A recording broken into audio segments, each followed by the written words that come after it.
Oh boy, do I have a surprise for you. Coming up next on Pastor Bob's Coffee Break.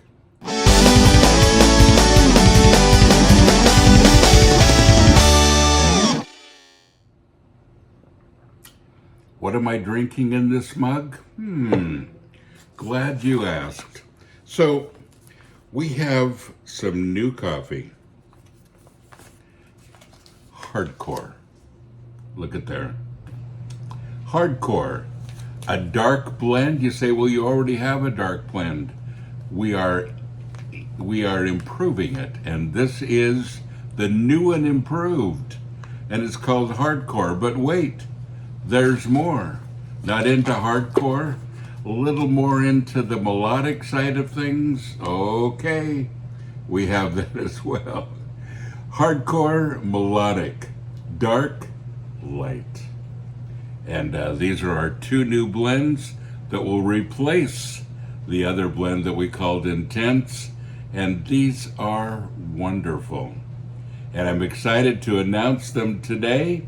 And they will be, as of today, in our store, along with a lot of other things.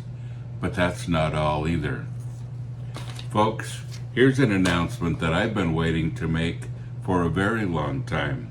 You can get that, our mugs, our t-shirts, our posters, everything that we have internationally starting today. How cool is that? And even the coffee. Now, let me tell you, international rates are expensive. Some people said, I'll pay whatever you need me to pay. I'd like to order your shirts and your coffee and all of this stuff. I'd like to help out with the homeless too. And of course, all of these things go to help our homeless friends. But starting today, our new coffee and international sales. How cool is that? All right. Well, here's the question for today. Dear Pastor Bob, my finances are a mess. I don't make enough money to relax a little. I usually work 60 plus hours every week. By the time I have paid my mortgage, my car payment, my student loan, my credit card payment, food and gas and utilities, there's little left to live on. I'm tired of the rat race. I feel trapped. So I understand the rat race. I also understand that you may have been making some bad decisions. Yeah. So let me tackle this a little bit from my point of view. And I am by no means good at finances. I don't understand them real well. And I don't do real well in managing them. I'm not in debt at all, and I do my best to stay that way. But I just want you to know that I'm not an expert on this. There are people that are much better than I am, but I will answer this from my particular point of view. So you mentioned a few things. You mentioned a mortgage. You know, folks, there are a lot of people who simply buy things because it looks good. One of my guilty pleasures is watching HGTV, and it's a television network that just shows building homes and remodeling homes and all that stuff. And I love watching remodeling shows. I can't pound a nail. I'm not good at it, but I like watching it done. I like watching a house going from, something that really needs some work to becoming beautiful. And I think that's kind of exciting. But one of the shows that I've seen quite a few times is called House Hunters.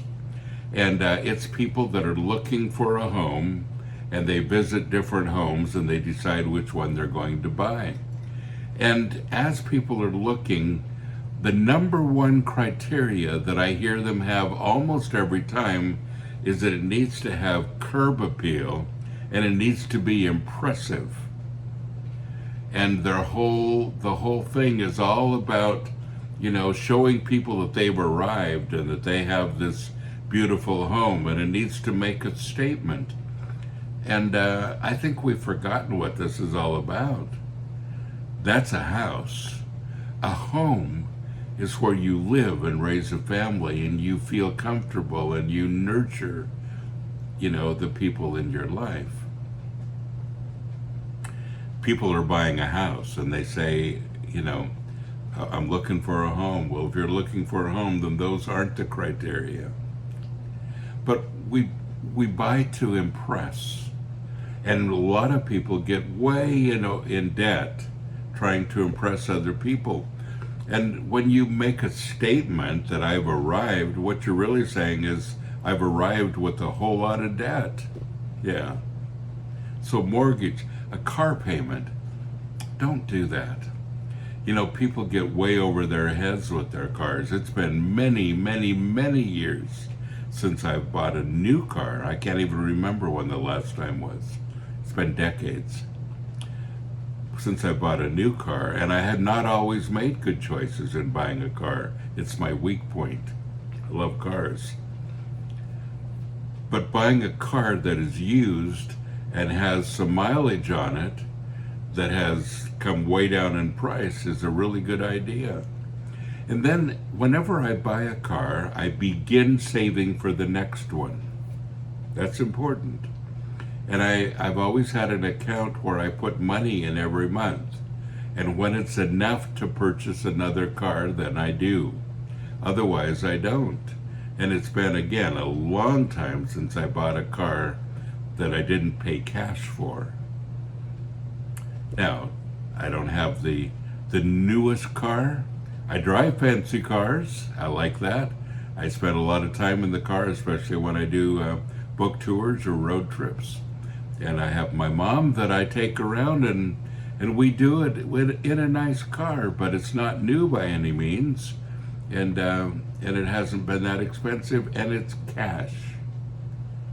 Student loan, there's another one. And people, you need to think about things before you decide to go in debt with school. There are all kinds of people working at Starbucks with degrees. Yeah.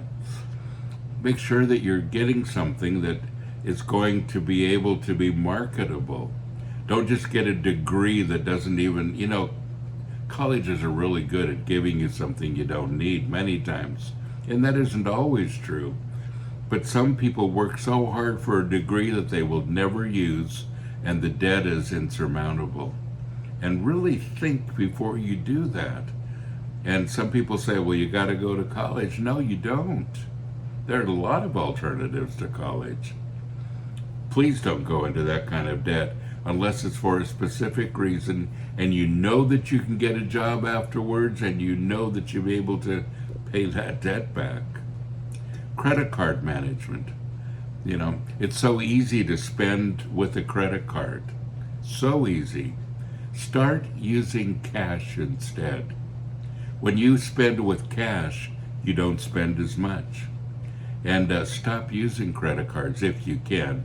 And I understand that a lot of people do because it's more convenient. And I get that. I do the same thing. And one of the things that I do with my credit card is I earn points, so that they're points for travel or points that I can use when I purchase things. And but I pay it off. And if you use a credit card, pay it off every week. Don't pay the interest charges, and especially use a credit card that you can get points with that you can use for something else. Make it work for you. Food and gas and utilities, I understand all of that, and things are going up in price, but there's little left to live on if you've fallen for all of these things. Folks, start right now and make a change. Otherwise, you will be trapped, and you'll feel like you're tired of the rat race, and here you are. And if you haven't listened to Dave Ramsey or someone like him who talks specifically about how to manage your finances and how to get out of debt, you really ought to. And here's some great scripture.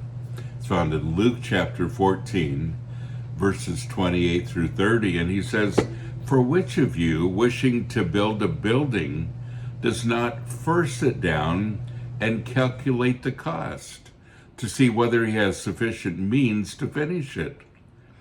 Otherwise, when he has laid the foundation and is unable to complete the building, all who see it will begin to mock and jeer at him, saying, 'This man began to build and was not able or worth enough to finish.'" Counting the cost, looking at what it takes to do it. Don't live with artificial money. And artificial money, those things that come with the loan or credit card or, whatever. But really live realistically. How much do I make? How much do I spend? And how much can I have left over to actually enjoy life and enjoy my family and enjoy the things that are important to me and contribute to the work of God? These things are important. And folks, it takes planning, it takes wisdom, and don't be trapped by the world that wants you to spend, and then pay. Don't forget, folks, you are blessed. So go and be a blessing.